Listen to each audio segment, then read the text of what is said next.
Hello दोस्तों, good evening. कैसे आप लोग? आशा है कि आप लोग बहुत अच्छे होंगे। चलिए दोस्तों, आज बात करते हैं यूजीसी नेट पेपर फर्स्ट, जिसमें आज का आपका टॉपिक रहेगा the people development and environment. दोस्तों, पहले हेडिंग में लिखा है कि the people development and environment. Development मतलब होता है लोगों का विकास कैसे हो। जब तक आपके पास जो भी आपके पास रिसोर्स हैं, चाहे लिथोस्फीयर के आधार पे हो, चाहे हाइड्रोस्फीयर के आधार पे हो, चाहे एटमॉस्फेयर के आधार पे हो, या चाहे आपको बायोस्फीयर के आधार पे हो, ये सभी मिलकर के आपका बनता है कौन सा? पर्यावरण। अगर किसी भी चीज़ में लिथोस्फीयर में जैसे आपका पार्ट आता है स्थल मंडल में, माउंटेन हो गया, डेक्कन हो गया, प्लेन एरिया हो गया, कोस्टल एरिया हो गया, डेजर्ट एरिया हो गया, ये सभी किसी से इंक्लूड है? लिथोस्फीयर से। अगर लिथोस्फीयर में किसी भी प्रकार का अनबैलेंस होगा, या कहीं बार बार भूकंप आएगा, बाढ़ आएगा, सूखा आएगा, तो इससे इन्वायरमेंट पे काफ़ी इम्पैक्ट पड़ेगा। अगर इन्वायरमेंट पे हमारा नेगेटिव इम्पैक्ट बार बार पड़ेगा तो क्या मानव का विकास होगा? नहीं हो सकता। तो इसलिए अगर जो पीपल डेवलपमेंट अगर होना है तो इन्वायरमेंट को बेहतर करना पड़ेगा, या इन्वायरमेंट को कैसे हमें मानव जो है बैलेंस करना चाहिए, तभी मानव का विकास होगा। अभी आप जैसे बहुत सुनेंगे कि उत्तराखंड में बाढ़ आया, हिमाचल में बाढ़ आया, पंजाब में बाढ़ आया, कभी बिहार में एक जवनिया करके कोई गांव करके वहाँ पर ज़बरदस्त बाढ़ आया। इस प्रकार की जो देखते होंगे, हर प्रकार का नेचर जो आपका डिजास्टर देखने को मिलता है, प्राकृतिक आपदा जो देखने को मिलता है, अगर यही सब चीज़ें अनबैलेंस होगा तो क्या मानव विकास होगा? नहीं। हमें यूजीसी नेट की अगर पढ़ाई करना है तो दोस्तों रट्टा नहीं, उसको समझने का प्रयास करिए। एक चीज़ से दूसरे चीज़ को उसको लिंक करिए, जोड़ने का प्रयास करिए। तो इन्वायरमेंट अगर आपका लिथोस्फीयर अच्छा होगा तो मानव का अच्छा विकास होगा। लेकिन उसी लिथोस्फीयर में क्या क्या चीज़ जुड़ा है? लिथोस्फीयर से आपका हाइड्रोस्फीयर जुड़ा है जो आपके जलमंडल है, एटमॉस्फेयर जुड़ा है जो आपका वायुमंडल है, और उसी से आपका जिसको अगला जुड़ा होता है आपका बायोस्फीयर, जिसको बोलते हैं जैविक, जिसको बोलते हैं जैवमंडल। अगर लिथोस्फीयर, हाइड्रोस्फीयर, एटमॉस्फेयर, बायोस्फीयर ये सभी चीज़ अच्छे हैं तो आपका इन्वायरमेंट बेहतर होगा, और जब इन्वायरमेंट बेहतर होगा तो मानव का विकास ऑटोमेटिक अच्छा होगा। अब सपोज करिए किसी एरिया में बहुत ज़्यादा पोल्यूटेड एरिया हो, वहाँ का पता चले एयर क्वालिटी बहुत बेकार है, आप वहाँ सर्वाइव नहीं कर सकते। क्यों? आपका सोचने समझने की ताकत खत्म हो जाएगी, आपका ब्लड में तरह तरह की बीमारियाँ आना हो जाएगा, आपकी स्किन पर प्रॉब्लम आएगा, आपका हेयर फॉल्स होना शुरू हो जाएगा, आपको आंखों पे ज़्यादा ईचिंग होगा। तो हर दिन आप पता चला आप 20-25 हज़ार रुपया कमाते हैं और हर महीने 5,000 डॉक्टर दे रहे हैं, तो आपके हेल्थ भी नहीं ठीक, आपके पैसे नहीं बच रहे हैं। क्या मानव का विकास हुआ? नहीं हुआ। तो इसलिए सबसे पहले क्या होना चाहिए? आपका लिथोस्फीयर बेहतर हो, अर्थात आसपास का माउंटेन एरिया साफ सुथरा हो, डेक्कन एरिया बहुत अच्छा, प्लेन एरिया अच्छा हो, पानी का अच्छी निकास हो, ड्रिलिंग सिस्टम हो। कभी नदियों में बाढ़ में जो पानी इकट्ठा होता है उसके बीच में, जो नदी में बीच में देखते हो मिट्टी का टीला बन जाता है, उसको सफाया हो, ड्रिलिंग सिस्टम हो। बालुओं की खुदाई ऐसा नहीं कि बीच से मिट्टी खोद के लेके चला गया बस छोड़ दो, तब तो नदी अपनी दूसरी धारा तोड़ के किसी और भी दिशा में बह के बाढ़ ला सकती है, और जब बाढ़ आएगी तो मानव का जन और धन दोनों का नुकसान होगा। तो इससे कभी भी द पीपल डेवलपमेंट आगे नहीं हो सकता, अर्थात मानव का विकास नहीं हो सकता। तो इसलिए सबसे पहले पर्यावरण बेहतर अगर करना है तो लिथोस्फीयर को समझो। हाइड्रोस्फीयर जलमंडल, अगर जलमंडल कभी काल बाढ़ ज़्यादा आती है या कभी काल सूखा भी आ जाती है, अब इसके पीछे क्या रीज़न है? आज मानव देखिए अपने हर एक सुविधा को पाने के लिए, अपने आप को बेहतर बनाने के लिए, अपने आप को एक कंपटीशन, कौन सा ऐसा कंपटीशन है कि मानव के ही कंधे पे पैर रख के आगे निकल रहा है? कोई मानवता नहीं, कोई कुछ नहीं है, बस एक कंपटीशन है, एक स्टेटस है। आजकल इंसान स्टेटस के चक्कर में मोबाइल ऐसी खरीद रहा है जो जिसके पास एक वक्त के ढंग की रोटी नहीं है, लेकिन कोई किडनी बेच के खरीद रहा है, कोई लोन लेके खरीद रहा है। मैं नहीं कहता कि गलत है, बट इसके गलत इसलिए है, आप पहले अपनी आर्थिक स्थिति देखो, आप अपने आप को देखो। लोगों के स्टेटस के चक्कर में क्यों अपने आप को बेच रहे हो, स्ट्रेस में जी रहे हो? तो ऐसे ही आज मानव इतनी चीज़ें प्राप्त करने के लिए पेड़ पौधों को काटे जा रहा है। नदियों से अगर देखा जाए तो उनके साथ छेड़खानी शुरू कर दिया, कूड़ा कचरा सब इकट्ठा करके उसी में पाट देता है। और नदी के किनारे लोगों को पता न क्या है। आपका देखिए तराई क्षेत्रों में, पहाड़ी क्षेत्रों में लोग पैसे कमाने के चक्कर में, क्योंकि टूरिज्म आएंगे तो वहीं पर घर बना रहे हैं, वहीं पर कचरा नदियों में फेंक रहे हैं। तो इस प्रकार के जब आप इन्वायरमेंट को अनबैलेंस करेंगे, हाइड्रोस्फीयर जलमंडल को आप दूषित करेंगे, तो वहाँ पर कार्बन डाइऑक्साइड की मात्रा जब बढ़ेगा, एथेन, मेथेन, प्रोपेन, हेक्सेन, इस प्रकार की गैसों की ज़्यादातर एक बेसिक मात्रा जब बढ़ जाएगी तो उसका इम्पैक्ट क्या पड़ेगा, आपका इन्वायरमेंट प्रदूषित होगा, और उससे अनबैलेंस जब होगा तो कभी बाढ़ आएगा, तो कभी सूखा होगा, तो कभी आग भी लगेगा। ये सारी चीज़ें क्या होता है, मानव को समझना बहुत ज़रूरी है। तीसरी बात करते हैं, अब जैसे आप देखते होंगे नॉर्थ इंडिया जिसमें बोलते हैं ये पूरा एक नवनिर्मित चट्टान है। अब ये नवनिर्मित चट्टान मतलब एक अभी माउंटेन जो है आपका हिमालय जो रेंज पूरा है, काराकोरम, लद्दाख, जास्कर, पीर पंजाल, ये जितनी जो श्रेणियाँ दिखाई गई हैं अब ये सब नवनिर्मित चट्टानें हैं। आप इसको अगर आप खोद के एक मान लीजिए टनल बना रहे हैं तो अभी इस पर भूकंप का दबाव बढ़ सकता है, क्योंकि अभी टेक्टोनिक क्रिया से मूवमेंट होता है। तो ये नवनिर्मित चट्टान है जिसके वजह से क्या होता है, भूस्खलन ज़्यादा होती है। तो आपको हर एक बार की चीज़ को समझना है, क्लाइमेट को समझना है, प्लस जो आपका हाइड्रोस्फीयर के बारे में भी अच्छी समझना है। जल को, अब जल की जैसे है आप पता चला भाई कहीं पर कोई बांध है, बड़ा सा बांध बना दिया, पानी इकट्ठा कर लिया।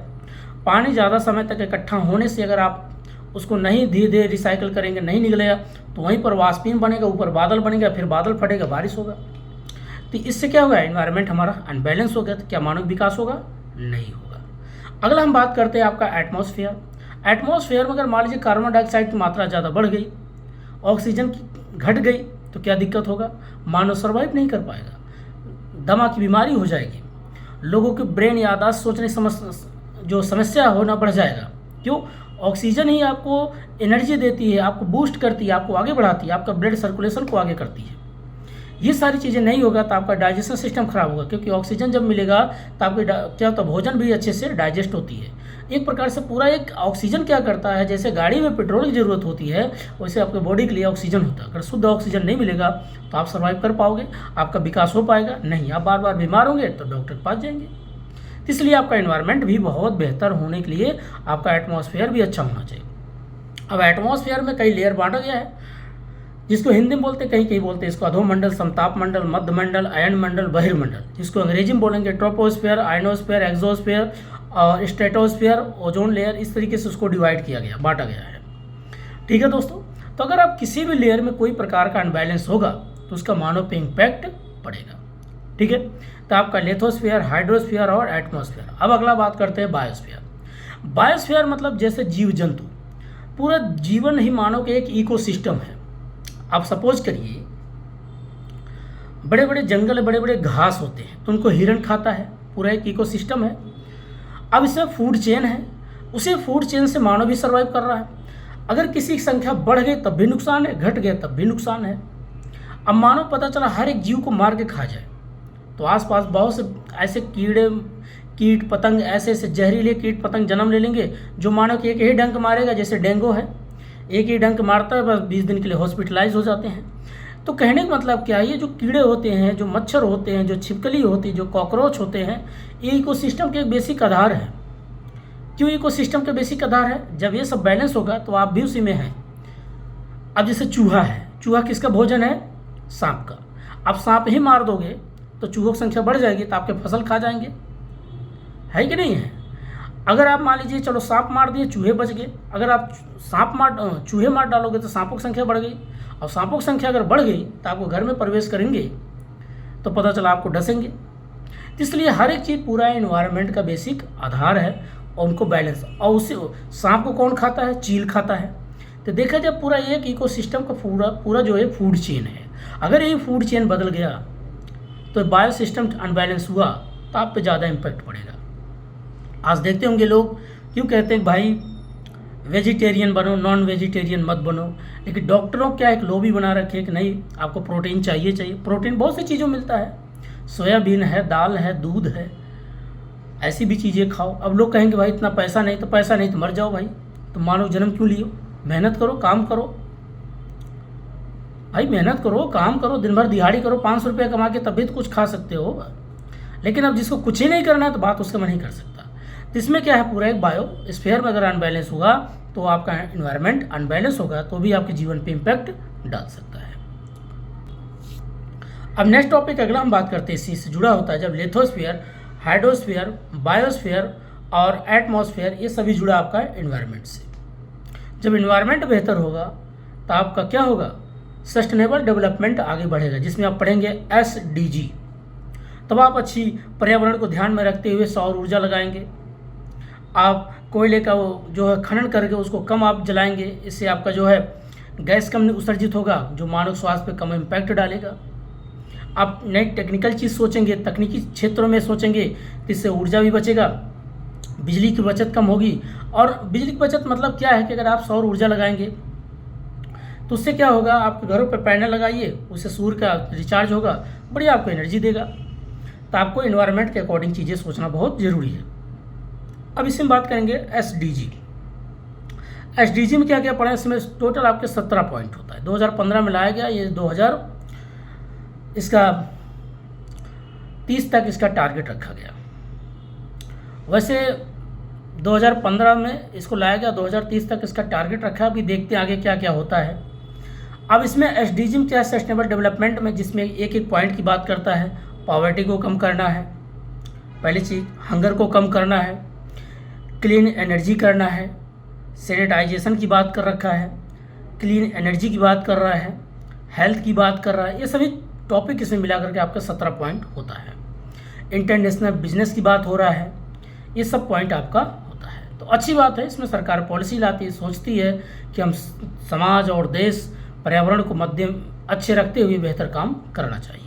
ये होता है आपका इन्वायरमेंट का। इससे जुड़ा आपका आता है एमडीजी, मिलेनियम डेवलपमेंट गोल। पहले इसमें 8 पॉइंट था, लेकिन ये 2000 में लाया गया, 2000 में लाया गया था, और 2000 इसको 8 तक या कभी काल इसको 15 तक बढ़ाया गया, लेकिन 2008 ही तक इसको रखा गया था। अगला पॉइंट हम बात करते हैं इसमें दोस्तों, सीओडी क्या है और बीओडी क्या है। सीओडी बीओडी जो केमिकल से जुड़ा होता है उसको बोलेंगे C, carbon oxygen decomposing, BOD bio decomposing oxygen. अब इसमें सीओडी बीओडी, जब किसी चीज़ को एक नेचुरल प्रोसेस से कोई चीज़ सड़ता है, मिट्टी के रूप में बदल जाता है, मिट्टी में कन्वर्ज हो जाता है, तो उसको बोलते हैं बायो, जिसको बीओडी। कोई चीज़ जब आप केमिकल डाल के उसको सड़ाते हैं, नए तरीके से बनाते हैं, आप केमिकल से जल्दी उसको रिसाइकल करते हैं, तो उसको बोलते हैं सीओडी। बस यही फ़र्क है। अगला इसमें बात करते हैं पिरामिड। पिरामिड में आप नंबर सिस्टम क्या है, बायोम सिस्टम क्या है, एनर्जी सिस्टम क्या है, इसको एक डिवाइड किया गया है, बांटा गया है। लेकिन हमें इन्वायरमेंट में क्या क्या टॉपिक पढ़ना होता है, पहले ये चीज़ समझना बहुत ज़रूरी है। बेसिकली यही 4 पॉइंट, लिथोस्फीयर, बायोस्फीयर, हाइड्रोस्फीयर और एटमॉस्फेयर। देन उसके बाद पर्यावरण। पर्यावरण के बाद आप पढ़ेंगे पर्यावरण में और चीज़ें, हॉट स्पॉट रेंज क्या है, वेटलैंड क्या है, बायोडाइवर्सिटी क्या है। वेटलैंड मीन्स क्या होता है दोस्तों, जहाँ पर कहीं पर भी नमी होता, दलदली क्षेत्र होता है, जिसको बोलते हैं झील, तालाब, तो वहाँ पर पानी हमेशा रिचार्ज होता रहता है। और वहाँ पर तरह तरह की आप देखते होंगे कीट पतंगे, बहुत से ऐसे पंछी आते हैं, पानी पीते, वहीं पर अपना घोंसला बनाते, अपना रहते भी। तो एक प्रकार से इन्वायरमेंट का बेसिक आधार बनता है और वाटर रिचार्ज अच्छा होता है। दूसरा बात करता है एक बायोडाइवर्सिटी, जब एक किसी पर्टिकुलर स्थान पे अलग अलग प्रकार के जीव जंतु देखने को मिलते हैं। जैसे दिल्ली है, तो दिल्ली है कि बायोडाइवर्सिटी की बात करेगा। आप सोचेंगे कैसे, भाई यहाँ पर हर एक स्टेट के लोग मिलेंगे, हर एक स्टेट की कल्चर, हर एक स्टेट की पहनावा, हर एक स्टेट की लैंग्वेज, ये क्या है, बायोडाइवर्सिटी का अगर देखा जाए तो दिल्ली भी है। एक बात करता है इसी में आपका hot spot range. Hot spot range जैसे जो आपका हिमालय क्षेत्र, जिसमें बहुत सी चीज़ें वैरायटी देखने को भी मिलेगा और बहुत ज़्यादातर मात्रा में देखने को मिलता है। जैसे आपका हिमालय रेंज हो गया, वेस्टर्न घाट हो गया, ईस्टर्न घाट हो गया, नॉर्थ ईस्ट हो गया, ये सब पूरा आपका हॉट स्पॉट रेंज में आता है। तो ये भी टर्म को एक बार पढ़िएगा, समझिएगा। तो ये आपका यहाँ से क्वेश्चन पूछता है, कुछ पूछता है आपका COP क्या है, कॉन्फ्रेंस ऑफ पार्टी क्या है। फिर उसके बाद आपका अगला पूछेगा कार्बन उत्सर्जन को कम करने के लिए जापान में कौन सी ऐसी पॉलिसी बनाई गई। फिर पूछेगा और भी पूछ लेगा IUCN की बेसिक पूछो कब बनाया गया, कौन कौन से कंट्रीज में इंक्लूड है, कन्वर्जन क्या है, प्राकृतिक संशोधन क्या है या प्राकृतिक संरक्षण क्या क्या क्षेत्र है।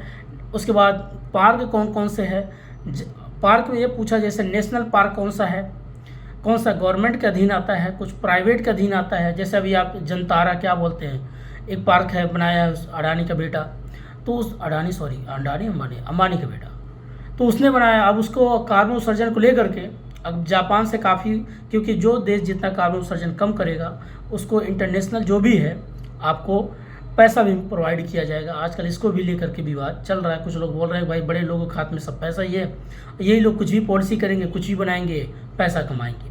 तो देखिए, पैसा ही बुद्धि है। जिनके पास पैसा आएगा उसका दिमाग चलना शुरू हो जाएगा। अब जिसके पास पैसा नहीं है तो वहाँ बुद्धि नहीं चलता। इंसान दिमाग तो लगाता, बिना पैसे कुछ नहीं होने वाला आजकल है। तो ये बेसिक जो मैंने आज बात किया कि अगर आपका इन्वायरमेंट बेहतर है तो आपका द पीपल डेवलपमेंट अच्छा होगा। अगर इन्वायरमेंट अच्छा नहीं है तो आपका कभी विकास नहीं हो सकता। अगर आप इन्वायरमेंट को ध्यान में रखते हुए अच्छा विकास करेंगे कि एक पेड़ काटने से पहले 10 पेड़ लगाओगे, तब तो भाई को सिस्टम ठीक रहेगा। नहीं तो हेल्थ प्रॉब्लम होगा, और जब हेल्थ प्रॉब्लम होगा तो आपका जन धन के नुकसान होगा, आने वाली आवाम कमज़ोर होगी। तो देश में कौन जल सेना में जाएगा, कौन थल सेना में जाएगा, कौन सर्विस सेक्टर में जाएगा। तो इससे हमारी देश बहुत पीछे हो सकती है। इसीलिए हमें पर्यावरण को भी पहले शुद्ध रखना है, लोगों को शुद्ध रखना है, और जब लोग ही शुद्ध रहेंगे तो हमारे देश, हमारी आवाम, हमारी देश सुरक्षित महसूस करेगी। तो हमें इस पॉइंट पे बात करना, ना कि किसी जात, ना किसी के धर्म, ना किसी की भाषा, ना किसी की क्षेत्र पे बात होना चाहिए। हमें पर्यावरण के ऊपर बात होना चाहिए, इकोसिस्टम के ऊपर बात होना चाहिए, जिससे हमें और आपको बचाना है और देश को बेहतर करना है। तो ये था आपका यूजीसी नेट पेपर फर्स्ट, जो आपका टॉपिक था the people development and environment. तो आज दोस्तों इतना ही है, बाकी फिर नए टॉपिक के साथ चर्चा करेंगे द हायर एजुकेशन सिस्टम के ऊपर।